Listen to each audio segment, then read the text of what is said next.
Let's dive into how to create stunning After Effects style text using AI and CapCut. It's easier than you might think. You'll see. First, you need to open CapCut.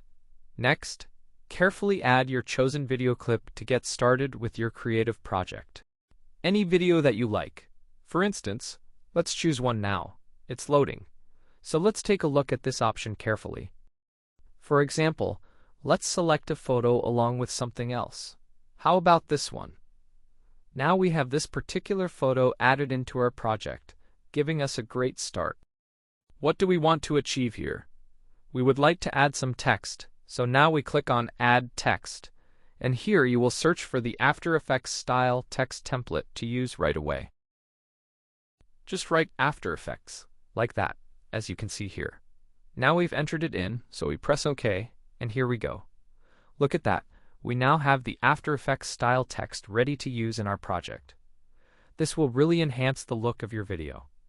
Next, let's position it accordingly to perfectly match the aesthetic we're aiming for. You can choose any text that you like, whatever appeals to you best, and essentially that's all there is to it, as you see here. There are plenty of options available, and I believe it will be enough for all of you. Great effects await.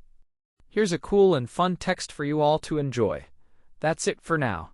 Thank you so much for watching this tutorial. Wishing everyone good luck with your projects, and goodbye for now. Take care.